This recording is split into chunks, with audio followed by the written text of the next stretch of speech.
देख रहे हैं एनएमएफ न्यूज और मैं हूं आपके साथ श्रावणी पटनायक। बड़े अदब से खुले थे हमारे घर के दरवाजे, मगर आस्तीन में खंजर छुपाए बैठे थे कुछ चेहरे। ये विश्वासघात की एक ऐसी कहानी है जिसे सुनकर पैरों तले जमीन खिसक जाएगी।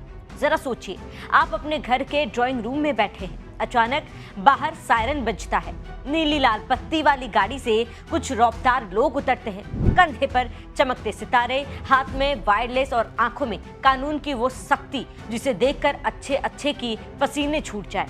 और दरवाजे पर आते ही वो कहते हैं, हम ईडी से हैं, घर की तलाशी होगी। और ये सुनते ही आप कांप जाते हैं, फोन छीन लिए जाते हैं और समझ में कुछ नहीं आ पाता, आखिर ये क्या हो रहा है। लेकिन क्या हो जब आपको पता चले कि जिसे आप कानून समझ रहे थे वो आपके खिलाफ बिछाया गया एक ऐसा जाल था जो मौत भी बन सकता था। और उस जाल को बुनने वाला कोई और नहीं बल्कि वही शख्स है जिसे आपने अपने घर की चाबियां सौंपी थी। दिल्ली के सबसे पॉश इलाके न्यू फ्रेंड्स कॉलोनी में हुई वारदात ने पुलिस के साथ साथ हर एक शख्स को हिला कर रख दिया। तो चलिए हम खोलेंगे उस विभीषण का कच्चा चिट्ठा जिसने विश्वास का कत्ल कर डाला, जिसने एक परिवार को ऐसा बंधक बनाया, पूरा पुलिस प्रशासन हैरान रह गया।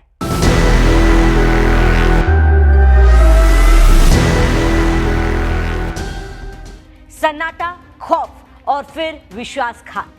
25 फरवरी की वो तारीख जब दिल्ली के न्यू फ्रेंड्स कॉलोनी के ब्लॉक ए में स्थित retired senior architect RC Sabharwal का बंगला एक युद्ध का मैदान बन गया। सुबह के करीब 10 बजे थे। एक सफेद बोलेनो कार गेट पर आकर रुकती है। कार से 3 शख्स बाहर निकलते हैं। एक के बदन पर आईटीबीपी के डिप्टी कमांडेंट की वर्दी है, बाकी 2 दिल्ली पुलिस की यूनिफॉर्म में हैं। उनके हाथ में वॉकी टॉकी है, गले में आइडेंटिटी कार्ड लटक रहे हैं, ठीक वैसे ही जैसे असली अधिकारियों के पास होते हैं। घर में घुसते ही वो दहाड़ते हैं, प्रवर्तन निदेशालय यानी ईडी से आए हैं, हमें खबर मिली है कि यहाँ करोड़ों का काला धन छिपा है। ये सुनते ही सबरवाल परिवार के हाथ पांव फूल जाते हैं और देखते देखते बुजुर्ग डॉक्टर उषा सबरवाल और उनके पति आरसी सबरवाल को बंधक बना लिया जाता है। उनके मोबाइल छीन लिए जाते हैं। जिस तरीके से ये लोग घर में घुसते हैं, कोने कोने की छानबीन करते हैं, ऐसा लगता है कि अफसर घर के चप्पे चप्पे से वाकिफ थे। उन्हें पता था कि घर में कौन सी चीज कहाँ रखी है, उन्हें पता था कि किस अलमारी में क्या है और कौन सा कमरा कहाँ खुलता है। ऐसे में परिवार को एक कमरे में बंद कर दिया गया, लेकिन अपराधी चाहे कितना भी शातिर क्यों ना हो, एक छोटी सी चूक उसका काल बन जाती है। इस कहानी में भी ठीक वैसा ही हुआ। जब ये फर्जी रेड चल रही थी तभी उषा सबरवाल ने बड़ी चालाकी से अपने एक स्पेयर फोन का इस्तेमाल किया और अपने पोते को फोन घुमा दिया, जो इत्तेफाक से खुद एक ईडी के वकील है। जब इन बदमाशों को पता चला कि बुजुर्ग दंपति ने अपने पोते को फोन कर दिया है तो फर्जी अफसरों की सिट्टी बिट्टी गुम हो गई। उनकी आवाज लड़खड़ाने लगी। पकड़े जाने के डर से ये लोग जल्दबाजी में अलमारियों में रखा 3-4 लाख का कैश और करीब 7 बेशकीमती लग्जरी घड़ियां लेकर वहां से रफू चक्कर हो गए, जिसके बाद पूरे मामले की जानकारी पुलिस को दी गई। लेकिन असली सस्पेंस तो अब शुरू होना था। जब दिल्ली पुलिस के एसीपी रविशंकर और एसएचओ राजेंद्र जैन की टीम मौके पर पहुंची तो सबसे बड़ा सवाल यही था कि इन बाहरी लुटेरों को घर के अंदर की एक इंच की जानकारी कैसे थी। पुलिस ने डिजिटल ड्रैगन तैयार किया। इलाके के 350 से ज्यादा सीसीटीवी कैमरों को खंगाला गया। सराय काले खां से लेकर गाजीपुर बॉर्डर तक एक फुटेज की कड़ियां जोड़ी गई और पुलिस का शक यकीन में बदल गया जब वो गाजियाबाद के वैशाली सेक्टर 4 पहुंचे। यहाँ वही बलेनो खड़ी थी। टेक्निकल सर्विलांस और टावर डंप ने इस केस को पूरी तरीके से पलट दिया।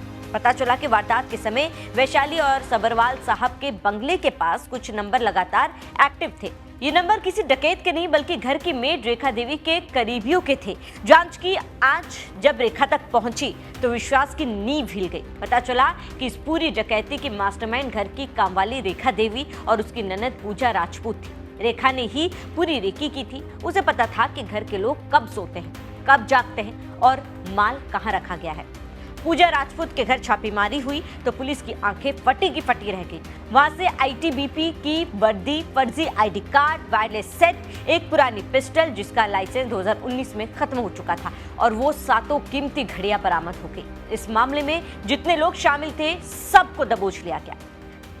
साउथ ईस्ट के न्यू फ्रेंड्स कॉलोनी पुलिस के थाना की टीम ने एक बहुत ही अच्छा काम किया है। हमें 13 को कंप्लेन मिली कि 2 सीनियर सिटीजन्स उनके यहाँ 11 फरवरी की सुबह 10 बजे के दरमियान कुछ लोगों ने ईडी का छापा मारने के लिए आए, ईडी ऑफिशियल्स बनने की एक्टिंग की। उनके घर में घुस गए, उनके घर से उनकी सारी ज्वेलरी, उनका सारा कैश, उनकी सारी वॉचेस सब टेबल पे रखवा ली, फोटोग्राफी वगैरह शुरू कर दी और ऐसा नाटक रचा कि वो ईडी की रेड के लिए उनके घर में आए। तो हमने एक स्पेशल टीम कॉन्स्टिट्यूट की जिसने more than 350 CCTV cameras check किए और सूर्य सराय कालिद खां तक ट्रेल किया, जिसमें हमें एक गाड़ी और नंबर प्लेट मिला। वो गाड़ी बलिनो, जब हमने और भी टेक्निकल डिटेल्स लिए तो फॉलो करते करते हम पहुंच गए गाजियाबाद के सेक्टर 4 वैशाली में और हमें पता चला कि यहाँ की वो गाड़ी है।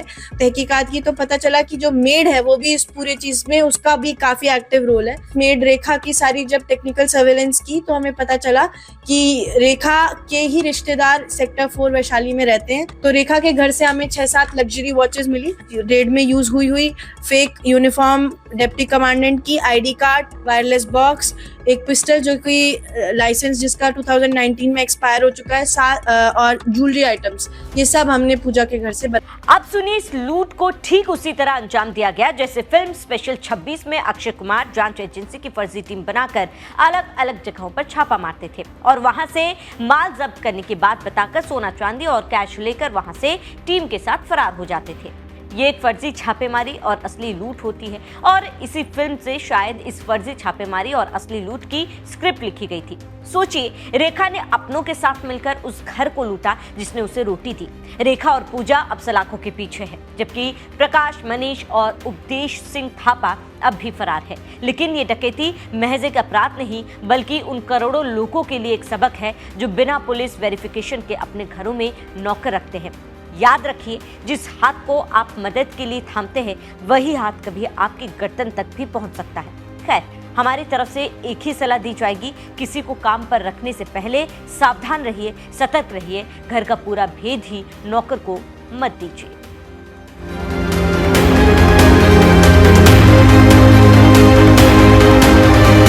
कंप्लेन मिली कि 2 सीनियर सिटीजन्स आरसी सबरवाल और उमेश सबरवाल उनके यहाँ 11 फरवरी की सुबह 10 बजे के दरमियान कुछ लोगों ने ईडी का छापा मारने के लिए आए, ईडी ऑफिशियल्स बनने की एक्टिंग की।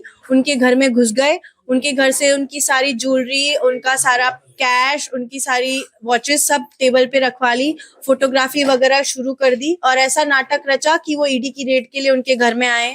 जब उषा सबरवाल जो कि एक रिटायर्ड डॉक्टर है और सीनियर सिटीजन है, उनने अपने स्पेयर फोन से अपने पोते कुणाल को जब कॉल किया, जो कि ईडी में एडवोकेट है, तो ये सारे लोग डर गए और ये सिर्फ 3-4 लाख रुपए कैश लेके और वॉचेस लेके फरार हो गए।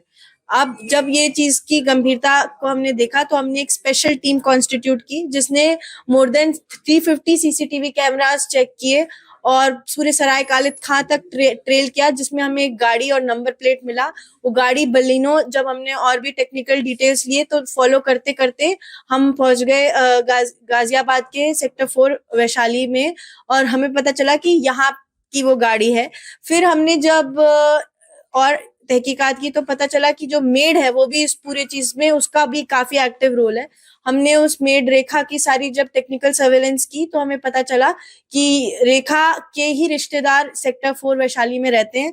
हमने रेखा के घर रेड की, उसकी जो रिश्तेदार है पूजा, उसके यहाँ रेड की।